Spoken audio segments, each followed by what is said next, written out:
সাথে একটা বিষয় শেয়ার করি, তা হচ্ছে যে প্রবাসে যদি আপনি কেউ আসতে চান, সেক্ষেত্রে আপনার যেটা করণীয় তা হচ্ছে আপনি প্রবাসী ইচ্ছে করলে আসতে পারবেন, যেরকম সত্যি কথা ইচ্ছে করে যেতে পারবেন সেটা সত্যি কথা, কিন্তু আপনার ভাগ্য আপনার সহায় হতে হবে আগে। যদি আপনার ভাগ্য সহায় না হয় তাহলে আপনি যেমন প্রবাসী থেকে আসতে পারবেন না, প্রবাসে আপনি যেতেও পারবেন না। অনেক মানুষ আছে যারা প্রবাসে আসার পর ভালো একটা অবস্থান তৈরি করতে পারে, ভালো একটা অবস্থান তৈরি হয়ে যায়, কিন্তু অনেকে আছে যারা 2 বার 3 বার 4 বার ফ্লাইট মিস হয়, তারা আসতে পারে না, তাদের আসা সম্ভব হয় না। অনেক সময় তারা এই নানানভাবে করে তারা আসতে পারে না, নানানভাবে তাদের ফ্লাইট মিস করতে পারে, নানানভাবে তাদের বিভিন্ন সময় তারা এয়ারপোর্ট আটকে যেতে পারে, নানানভাবে তাদের টাকা পয়সা অ্যারেঞ্জ না করতে পারে। কিন্তু বিষয় হচ্ছে কি, আপনার ভাগ্য যদি ভালো হয় তাহলে কিন্তু আপনার আসা সম্ভব, আর যদি ভাগ্য ভালো না হয় তাহলে আপনার দ্বারা আসা সম্ভব না, আপনি টিকে থাকা সম্ভব না, এমনকি আপনি ভালো কিছু করা সম্ভব না।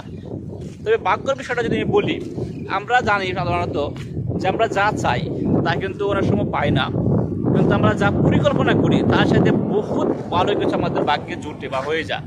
সেটা কীভাবে হয়ে যায় সেটা আপনি জানেন, আমি জানি না, কিন্তু আল্লাহ পাক কিন্তু আপনার আমার পরিকল্পনা মাফিক কাজ করবে না। আল্লাহ পাক এই কাজটাই করবেন যে কাজটা আপনার জন্য ভালো হবে, যেই কাজটা আপনার আমার জন্য কল্যাণময় হবে, যে কাজটা আপনি আমার জন্য হওয়া উচিত, তাহলেই কিন্তু আল্লাহ পাক আমাদেরকে দিবেন। আর যদি আমাদের উপযুক্ত কোনো কিছু না হয়, আমাদের যে দায়িত্ব যদি আমাদের উপর এরকম কিছু আসে যেটা আমাদের যে দায়িত্বের ভার বহন করা সম্ভব না, যে দায়িত্ব আমাদের পালন করা সম্ভব না, যে দায়িত্ব আমি পালন করতে গেলে আরও 10 জনের ক্ষতি হবে বা 100 জন মানুষের ভোগান্তি হবে, সেই দায়িত্ব কিন্তু আমার নেওয়া উচিত না এবং আমার ভাগ্যে সেটা থাকা উচিত না।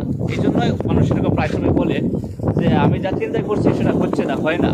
আপনার যা চিন্তা করেন তা হবে না, সেটা হওয়া উচিত না। আপনার ভাগ্যে যা থাকা উচিত সেটা আপনার হবে, এবং আপনার ভাগ্যের মধ্যে যেটা উপযুক্ত, আপনার দ্বারা 10 জনের উপকার হবে, 10 জনের ক্ষতি হবে না, সেই কাজটাই কিন্তু আপনার সাথে ঘটবে, সেই ভাগ্যটাই কিন্তু আপনার সাথে ঘটবে। যদি আপনি মনে করেন আপনি একজন মুদির দোকানদার, দেখবেন মুদির দোকানদারের সাথে একজন ব্যাংকের অফিসারের একটা পার্থক্য।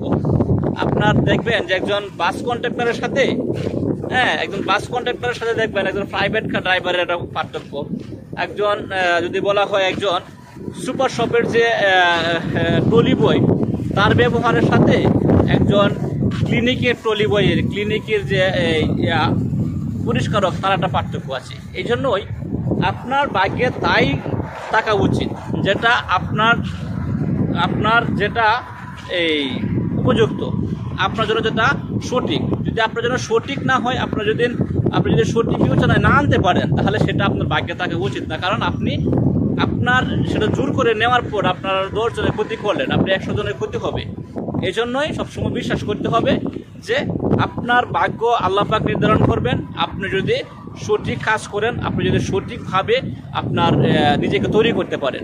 আপনি যদি সঠিকভাবে তৈরি করতে না পারেন, ধৈর্যের কথা বলেন, আপনি আপনার অভিজ্ঞতার কথা বলেন, আপনার দক্ষতার কথা বলেন, তাহলে কিন্তু তৈরি করা সম্ভব না বা নিজেকে একটা জায়গায় রাখা সম্ভব না। এই জন্যই আমি বলি প্রায় সময় যে মানুষ যা কল্পনা করে তার সাথে বহুত বেশি কোনো কিছু পায়। কী কারণে পায়? কারণ তার সে দক্ষতা ছিল, তার সে যোগ্যতা ছিল। আর মানুষ অনেক কিছু পরিকল্পনা করে, মানুষ কিন্তু পায় না। কী কারণে পায় না? তার সে দক্ষতা ছিল না, তার সে যোগ্যতা ছিল না, এই জন্য সে পায় না। এই জন্য আমার মনে হয় যে মানুষ আপনার কপালে যদি খারাপ কিছু থেকে থাকে, আপনি মেনে নিতে বাধ্য। আপনার কপালে ভালো কিছু থেকে থাকলে আপনি মেনে নিতে বাধ্য। আপনি দুনিয়াতে 1000 বছর বাঁচবেন না, যে আপনাকে 1000 বছর পর্যন্ত কষ্ট করতে হবে। আপনি 1000 বছর বাঁচবেন না, আপনাকে 1000 বছর পর্যন্ত আপনার সুখ করতে হবে। যদি আপনার ভাগ্য ভালো হয় তাহলে আপনি 10, 15, 20 বছর আপনি সুখ করতে পারবেন। যদি আপনার ভাগ্য খারাপ হয়, 10, 15, 20 বছর আপনাকে কষ্ট করতে হবে। সারা জীবন আপনাকে কেউ কষ্ট করতে হবে, সারা জীবন সুখ করতে পারবেন না। এই জন্য ভাগ্যকে মেনে নিতে হবে, এই জন্য ভাগ্যের উপর ছেড়ে যেতে হবে। কারণ আল্লাহ পাক ভাগ্য নির্ধারণকারী, আল্লাহ পাক পরিকল্পনাকারী। যদি তার পরিকল্পনা আপনার সাথে নাও মিলে, সেক্ষেত্রে আপনি আলহামদুলিল্লাহ। যদি তার পরিকল্পনা আপনার সাথে মিলে যায়, সেক্ষেত্রে আলহামদুলিল্লাহ।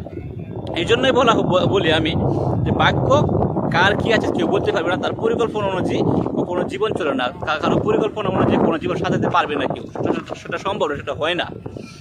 আল্লাহ পাক সবার ভাগ্য সুপ্রসন্ন করুক, সবার এই সন্তুষ্টজনক একটা ভাগ্য লিখে দিক, সন্তুষ্টজনক কাজের ব্যবস্থা করে দিক আল্লাহ পাক, সন্তুষ্টজনক জীবনযাপন করার জন্য তৌফিক দান করুক ধৈর্য সহকারে। আসসালামু আলাইকুম ওয়া রাহমাতুল্লাহ।